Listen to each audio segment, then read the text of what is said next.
a história da educação brasileira no século XX está marcada por uma coisa que os historiadores conhecem muito bem, um modo de interpretar a história chamado de presentismo. Por exemplo, eu falei aqui de Fernando de Azevedo, que na primeira metade do século XX produziu uma história da educação no livro A Cultura Brasileira, que é o livro continua a ser o livro mais importante para se estudar história da educação brasileira, na minha opinião, mas que pode nos fazer ter um foco meio complicado. Mas a gente precisa passar por ele. É essencial para a nossa formação. Pois bem, e ninguém praticou presentismo histórico tão bem quanto o professor Fernando de Azevedo. Ele escreveu uma história para provar que tudo o que aconteceu no século XIX não era bom para a educação brasileira. Que foi bom para a educação brasileira quando a geração dele chegou na década de 20 do século XX. Aí sim, a educação brasileira começou a ganhar rumo. Ele escreveu uma história para demonstrar que tudo o que aconteceu no Brasil colônia não foi bom para a história da educação brasileira, que as coisas boas começaram a acontecer a partir das reformas da Primeira República, principalmente do final da década de 1920. E a partir das ideias de Fernando de Azevedo, nesse livro fantástico, que é A Cultura Brasileira, os historiadores de história da educação começaram a construir um quadro de interpretação da história da educação brasileira no século XX, segundo o qual, antes dos pioneiros da educação nova, no início do século XX, não houve nenhum avanço, nem havia nenhum interesse brasileiro em fazer política educacional. Essa interpretação foi feita por figuras às quais a educação brasileira deve muito. A educação brasileira deve muito ao professor Fernando de Azevedo, a educação brasileira deve muito a Anísio Teixeira, a Pascoal Leme e a tantos outros que atuaram no início do século XX, a partir da década de 20. Mas eles traçaram um percurso de interpretação de que o período jesuítico não houve muita prosperidade na educação brasileira e que mesmo sem haver prosperidade, quando a reforma pombalina chegou em 1759, quando o Marquês de Pombal fez a sua reforma em 1759, destruiu tudo que existia e o Brasil passou a ter política nenhuma de educação. O que a gente precisa olhar com cuidado, porque o que é que houve, na verdade? Houve um embate entre o Estado e a Igreja em 1759, entre o Estado português, do qual nós éramos parte, e a Igreja Católica. Até 1759, a política educacional brasileira era operada pela Igreja sob delegação do Estado. O Estado português financiava a Igreja Católica para fazer política educacional. E, a partir de 1759, o que o Marquês de Pombal estabeleceu com a sua reforma não é a Igreja que vai decidir sobre política educacional. Quem vai decidir sobre política educacional a partir de agora é o Estado português. Não sem propósito, foi a partir da reforma de Pombal que o Estado português, do qual o Brasil era parte, começou a fazer os primeiros concursos para professor público.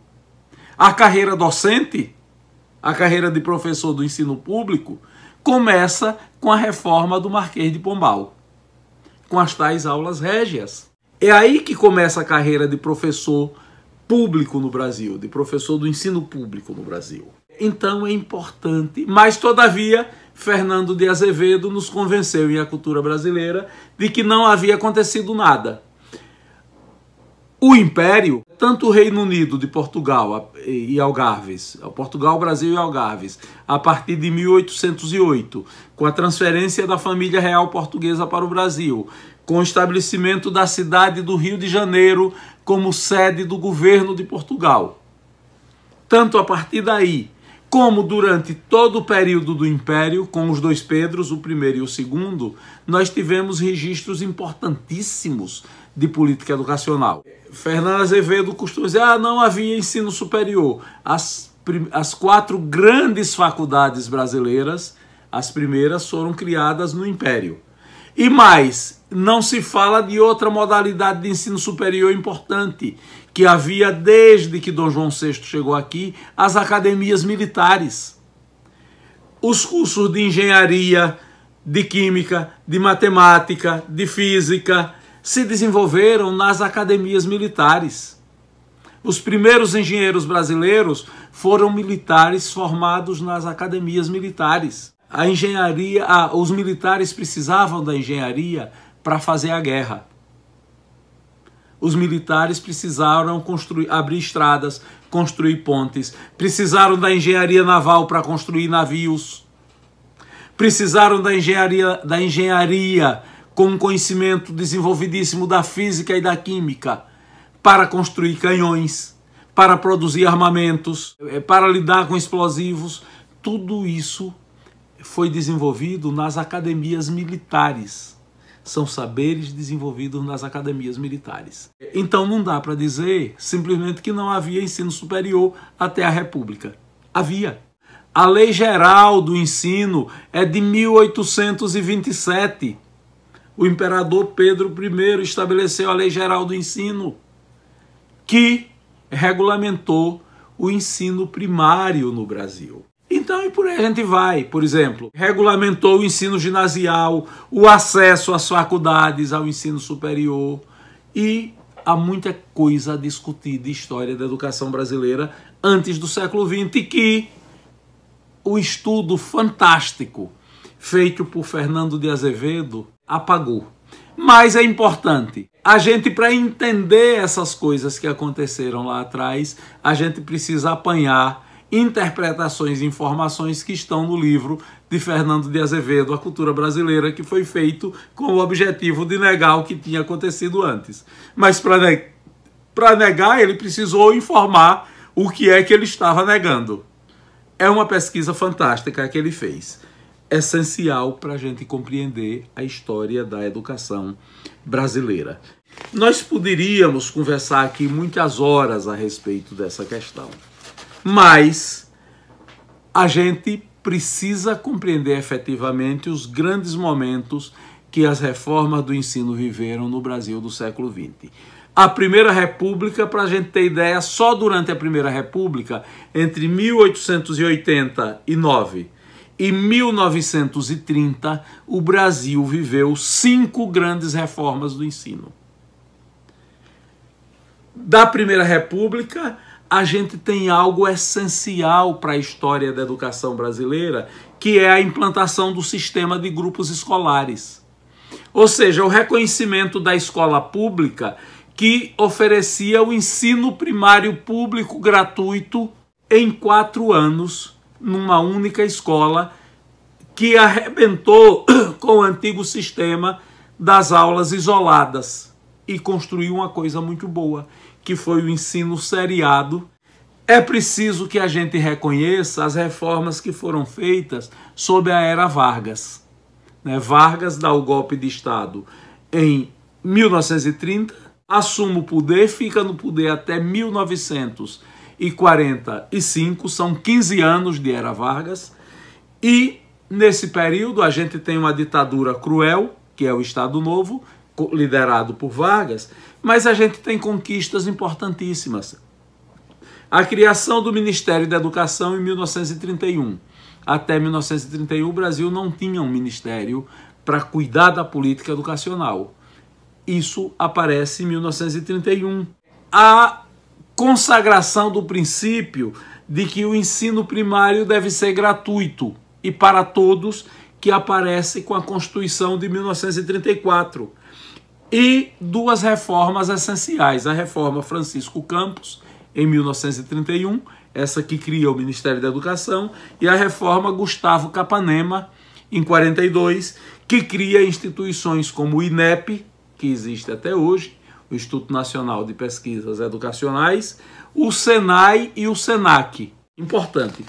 A Constituição de 1946, que muda o cenário da educação brasileira e que a partir dela a gente vai discutir a primeira Lei de Diretrizes e Bases da Educação Nacional, que começa a ser discutida em 1948 e a discussão é concluída 13 anos depois, em dezembro de 1961, quando entra em vigor a Lei 4.024. A chegada da ditadura militar em 1964 e algumas iniciativas que a ditadura militar toma. A vigência da Lei 5.397 em 1967, criando o Movimento Brasileiro de Alfabetização, Mobral, que é uma resposta que a ditadura tenta dar ao grande Programa Nacional de Alfabetização que era comandado pelo professor Paulo Freire no Ministério da Educação. A ditadura tenta reagir àquele movimento de educação popular, criando o Movimento Brasileiro de Alfabetização. E só isso é uma discussão e um debate imenso, inclusive historiográfico, das várias interpretações que foram feitas do movimento liderado pelo professor Paulo Freire durante o governo de João Goulart e do Movimento Brasileiro de Alfabetização criado pela ditadura.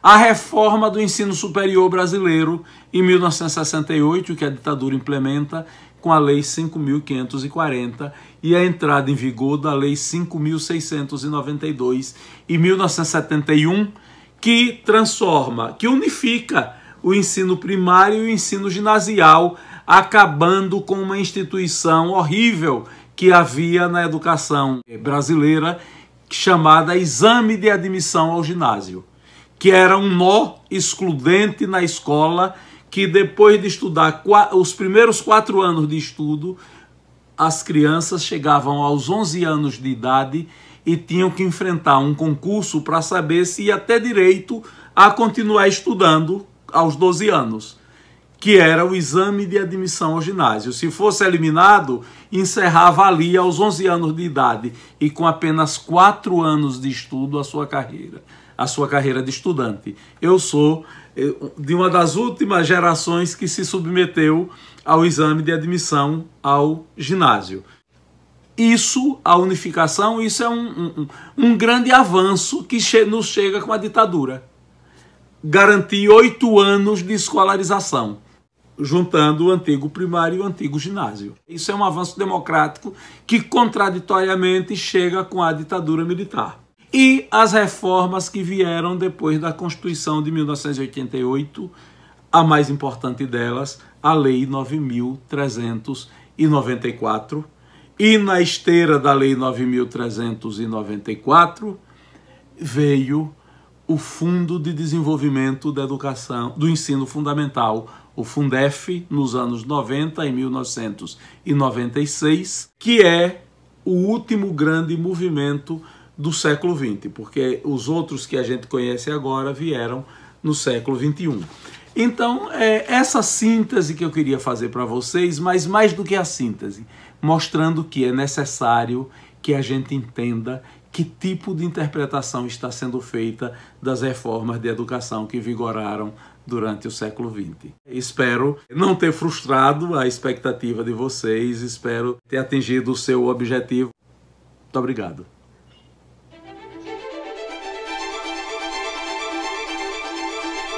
Thank you.